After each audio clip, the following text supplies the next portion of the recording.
day is a result of 40 years of playing with bubbles almost every day. Scary, isn't it? Right. Y'all been doing other things all this time? I've been busy. What's going on with soap bubbles? They're not alive, they're not complex, they're very simple, and they're showing us the way that this universe works. I'm not the first one to say this. I knew some jugglers from Santa Cruz, some street guys I'd met up in San Francisco, the Flying Karamazov brothers. There were only two of them back when I first met them. And they were in Santa Cruz, and I knew another guy, Jeff Gluckson, and he was with a troupe called the Professor Marvel's Miracle Pandemonium Review. And they were also from Santa Cruz. I said, well, let me go be broken down in Santa Cruz, see if I can make that work out. That was 77, and I haven't left. The old Cafe Pergolesi behind the bookshop Santa Cruz. Kelly's Bakery was back, and that would block the wind from a couple of angles. If it wasn't coming from those angles, I could do more of the tricks that I could do at home in this outdoor event. I was a regular back there. They had a payphone, and I was living on the streets. You know, I was living in my van, and but I'd give out that payphone's telephone number as my number, where you could reach me back at the bookshop Santa Cruz. Well, when I got a place, it was right there. Yeah, that's 322 Maple Street. It was owned by Mr. Norquist, who, bless his heart, was a leftist and didn't believe in making money on rent. So I took care of everything that I could. He would charge me what it was costing him. And so when I grew up, my family was superintendent of apartment buildings and stuff back east. So I could fix washers upstairs and downstairs, and I could take care of the yard, and I could take care of everything, just to keep the idea of the low rent idea, super low rent he gave me. Bless his heart. For 23 years I lived there. But I love that house. That was built in 1876. Wow. 1870s. That was the year Custer went down. That house was built. I really like walking around Neary Lagoon and taking my bike around Neary Lagoon. Of course, Westcliff. I really like the downtown. I like walking back and forth through it. I was a street performer for a lot of years there. I helped organize street performers, and I like the idea that it's still alive, that there's still something happening. And I mean, the downtown, they get confused sometimes. Once in a while, they want to return it to the business district. They say that it's not the business district. It's the well. It's the center of our community. It's where we sit around. They want to get rid of the benches. They want to get rid of the planter boxes where people sat down. It's where we do that. It's where we raise each other's children and correct them when they're doing something. It's where we tell stories and lies to each other.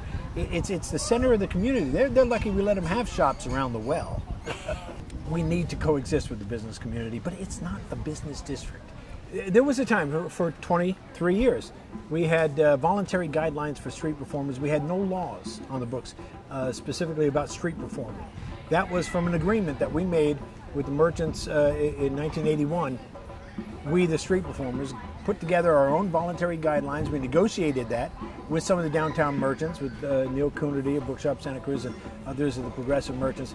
And we modified it in accordance with some of the things that they needed to see in it. And then we talked to the residents who were living in the hotels, and we modified it. And then we came to consensus. 35 street performers came to consensus on the guidelines. And then we reproduced those guidelines for the next 23 years.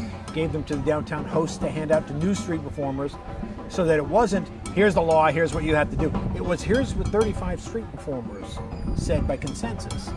I mean, if 35 street performers come to consensus on anything, you got to pay attention to it. And they got what they wanted. They got it on the law books, and so we withdrew the voluntary agreement. So now they have police, and they don't seem happier. They have problems. There were problems. Our idea was, when there were problems, let's talk. It's like we're neighbors. We can grant them what the cops and the courts cannot grant them, which is merchant approval of what's going on out there. Fortunately, there were also these other merchants who were bookshops and outdoor cafes, and they were actually attracted by some of that scene and stuff. So there's always been some heartbeat that comes from the campus, and it moved into town. A lot of them finished school and didn't leave town, So I really like that. There is, as you say, an arts community here that is just thriving as a result of that kind of attention, I think. And pretty nice weather around here. And this shows I really liked it. You saw the range in ages in that show. There were some really little kids, as there should be. It's a bubble show. Come on, and bring the little kids. I had Mousy for the 4-year-olds, you know, Mousy, a little puppet. And then I carried on in front of that audience about Isaac Newton and Plateau and the mathematics. I played at the International Congress of Mathematics. I talked about Pythagoras. For me, the ideal, the shows that I just did here, was the real mix in ages.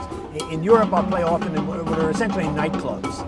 And for these gigs I'm talking about, I'm going to be doing 2 months at a time and no kids at all. And then other times I'll play kindergartens or science or children's museums where it's nothing but kids. I like doing that, but my favorite is what I got here from the Fringe Festival. I like mixing it up in that kind of crowd. And the kids love it too. They're sitting next to their dad, who's also laughing. It's like when your dad sits and watches cartoons with you. They love that they're laughing at something that is clearly for them, but their dad is, because it's one of those smart cartoons, you know, that's actually talking on another level. And I love that in the room when I've got that going on. It's like suds. It's like as a model for how it works, how this universe works. Bubbles can't be beat. And they're pretty. I mean, look at the colors.